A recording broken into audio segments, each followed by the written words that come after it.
আসসালামু আলাইকুম, কেমন আছেন সবাই? তো আজকে নদীর একদম তরতাজা 1 কেজি ভাড়া মাছ নিয়ে আসলাম। মাছগুলো একদম তাজা। তো ভালোভাবে মাছগুলো কেটে ধুয়ে নিলাম। ধুয়ে চুলায় একটা কড়াই বসিয়ে দিব। বসিয়ে কিছু সয়াবিন তেল দিয়ে এখন মাছগুলো একে ভেজে নিব। আগে থেকে লবণ হলুদ মাখিয়ে রেখেছিলাম।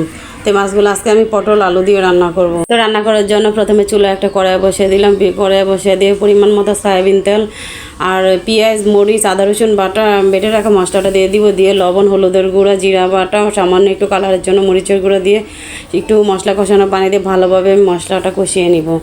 তো মশলাটা যখন কষানো হয়ে যায় তখন কেটে ধুয়ে রাখা পটল আলুটা দিয়ে দিব। তা আমার কাছে মনে হয় প্রচণ্ড গরমের ভিতরে ভুনা ভুনা তরকারি থেকে ঝোল ঝোল তরকারিটা খেতে বেশি ভালো লাগে। আমার ঝোলানো তরকারিটাই বেশি পছন্দ। তো ঢাকনা দিয়ে ঢেকে আমি কিছু সময় নিয়ে কষিয়ে নিব। তো কষানো হয়ে গেলে ঢাকনা নামিয়ে আবার একটু নেড়ে দিব। নেড়ে এখন পরিমাণ মতো ঝোলের পানি দিয়ে দিব। ঝোলের পানি দিয়ে একটু নেড়ে চেড়ে দিব। নেড়ে চেড়ে মানে বলক আসা পর্যন্ত ঢাকনা দিয়ে ঢেকে দিব। তো বলক চলে আসলে ঢাকনা নামিয়ে একটু নেড়ে দিব। নেড়ে ভেজে রাখা মাছগুলো দিয়ে দিব।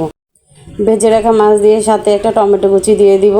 সাথে 4-5টা কাঁচামরিচ দিয়ে দিব। এই কাঁচামরিচটা ভাতের সাথে খেতে কিন্তু আমার কাছে অনেক ভালো লাগে। সাথে কিছু ধনিয়া পাতা কুচি দিয়ে দিব। ধনিয়া পাতা কুচি দিয়ে একটু নেড়ে দিব। নেড়ে ঢাকনা দিয়ে ঢেকে আমি আরো কিছু সময় রান্না করে নিব। এই তরকারিটা খেতে কিন্তু অনেক মজা হয়েছে। তো দেখেন আমার তরকারির কালারটাও কতটা সুন্দর আসছে, খেতেও দারুণ হয়েছে। আর এই প্রচন্ড গরমের সময় ঝোল ঝোল তরকারি কিন্তু স্বাস্থ্যের জন্য অনেক ভালো। পটল দিয়ে বাটা মাছের তরকারিটা কেমন হয়েছে কমেন্ট করে জানাবেন।